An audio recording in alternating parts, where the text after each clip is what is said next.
가슴으로 전하는 이야기, 내가 사는 이야기, 여기 울산에서 소소한 울산의 이야기 소울과 함께합니다.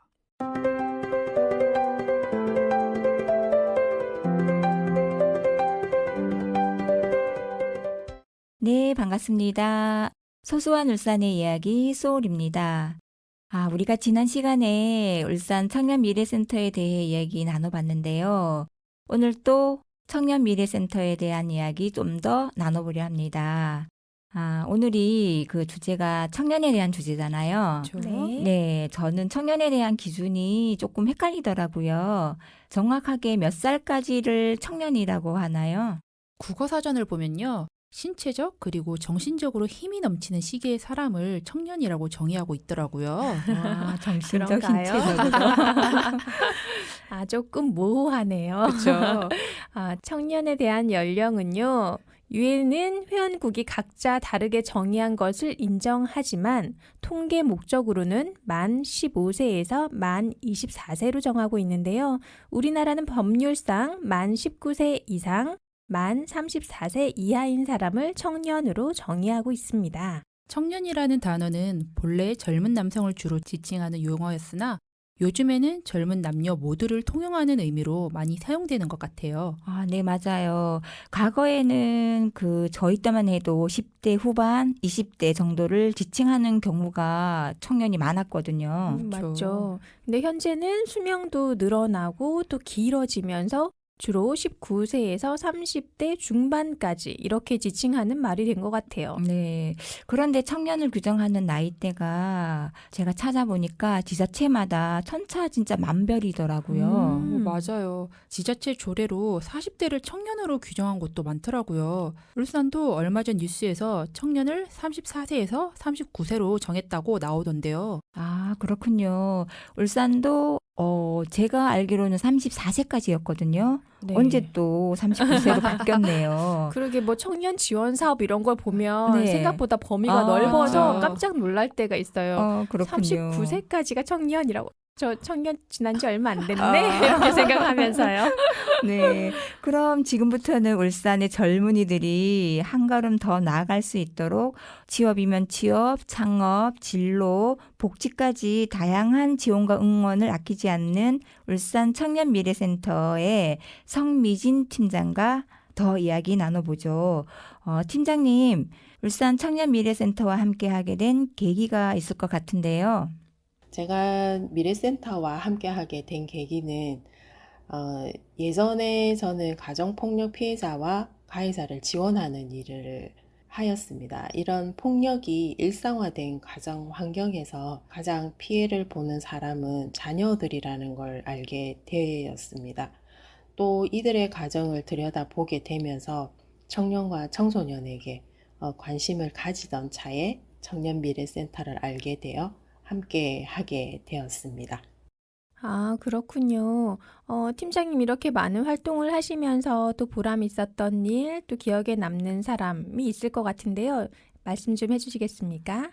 아무래도 청년들이 자신의 어려운 환경 속에서도 성장하려는 욕구를 가진 청년들을 지원하고 연계했을 때, 그리고 이 친구들이 원하는 바를 이루었을 때, 저뿐만 아니라 우리 모든 센터 직원들은 보람을 느끼는 것 같습니다.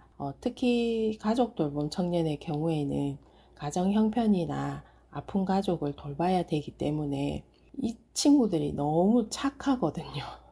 그러다 보니 자신의 꿈을 뒤로 미루고 가족을 위해서 희생하는 모습을, 그런 것들이 너무나 이 친구들은 당연하게 생각하게 되는데, 이제는 이 친구들이 자신이 가진 꿈과 그리고 내가 가진 능력을 개발하고 성장하는 것이 스스로가 죄의식 없이 받아들일 수 있는 그런 마음의 여유를 가지는 모습을 볼 때 가장 보람을 느끼는 것 같습니다.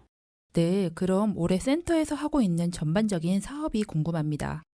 네, 올해 저희 센터가 하고자 하는 사업은, 이제는 사업을 시작한 지 한 10개월 정도 지났고요. 시범 사업이 올해 12월에 마무리가 되고 나면 내년에는 아무래도 계속 사업으로 전국적으로 확대가 될 예정입니다. 그래서 센터 입장에서는 이런 준비도 해야 되고 또 특히나 울산 관내 위기 청년들을 좀 더 집중해서 지원하기 위해서 센터가 가진 역량뿐만 아니라 지역 내 관계기관과의 실질적인 네트워킹과 협약이나 간담회, 또 저희가 홍보 부스를 열심히 참여하고 있고요. 또 친구들을 위해서 현장 상담 등을 더욱더 활성화할 예정이고, 이제 이렇게 하고 나서 울산 관내 위기 청년을 지원할 수 있는 모든 기관과의 연계, 홍보를 더욱더 촘촘히 할 예정이고, 아무래도 청년이 자신이 원하는 것을 이루기 위해서는 취업을 하면서 경제적인 자립이 가장 중요하다고 생각이 되거든요. 이런 청년들을 위한 일자리 경험을 지원하는 것을 최우선적으로 지원할 예정이고 지원을 하고 있습니다. 특히 가족 돌봄 청년의 경우에는 앞선 설명과도 같이 올해도 동일하게 지원할 예정이고 더 많은 가족 돌봄 청년과 청소년이 지원받을 수 있도록 발굴에 더욱더 집중할 예정이고, 제가 한 번 더 말씀드리고 싶은 것은 주변에 이런 청년들이 있을 때 많은 고민하지 마시고 청년미래센터를 기억해 주셨으면 좋겠습니다. 그리고 한 번 더 말씀드리면 돌봄이 필요한 아픈 가족과 함께 거주하면서 아픈 가족에 대한 돌봄을 전담하는 13세에서 39세 청년과 청소년 중에 소득재산 기준을 확인해서 자기 돌봄비 200만 원을 지원하게 됩니다. 그리고 아픈 가족을 위해서는 의료돌봄, 일상돌봄 서비스를 지원하고 청년 당사자에게는 민간교육장학금, 금융, 주거, 법률, 일자리 등을 연계하고 있습니다.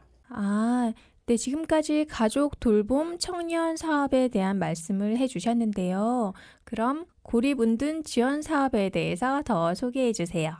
고립운둔 청년 지원 사업의 경우에는 사회활동이 적고 사회적 관계가 단절되거나 인적 지지 체계가 부족한 19세에서 39세 청년 중에 스스로 지원을 하고 신청한 대상자를 대상으로 저희 선생님들이 초기 상담을 하고 맞춤형 프로그램을 지원하고 있습니다. 맞춤형 프로그램은 1단계의 자기 회복을 거치고 2단계에 들어가면 관계 회복을 하고 관계 회복을 통해서 3단계 자기 자신의 역할을 확장하게 됩니다. 특히 특화 프로그램으로 공동생활 가정을 운영하고 있고 현재 2기수를 진행하고 있고요. 이 프로그램은 별도로 마련된 가정에 함께 저희 선생님들과 거주하면서 고립과 은둔의 환경에서 벗어나도록 하우스 코칭 프로그램을 진행하고 있습니다. 네.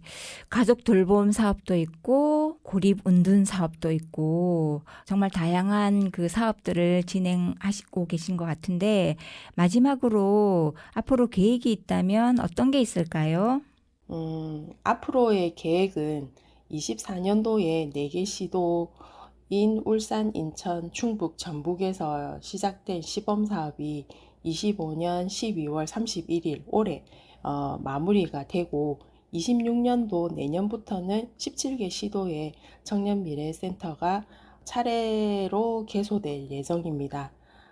이는 올해 3월에 가족 돌봄 등 위기 아동 청년 지원에 관한 법률이 제정되어서 내년 3월 26일에 시행되면서 전국적으로 위기 취약 청년과 청소년을 지원할 예정입니다.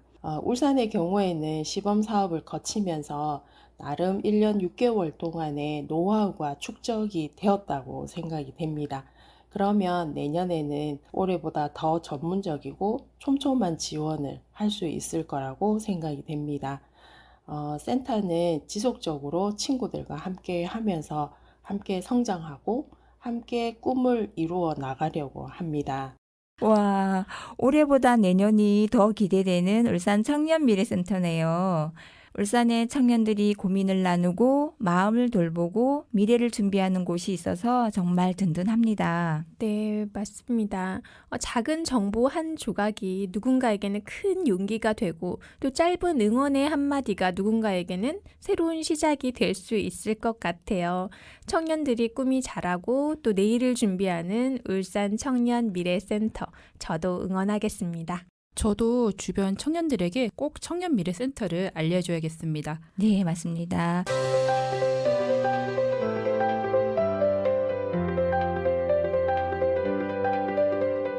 오늘 함께 해주신 여러분 그리고 울산 청년미래센터 성미진 팀장님께 감사드리며 이만 인사드리겠습니다. 감사합니다. 감사합니다.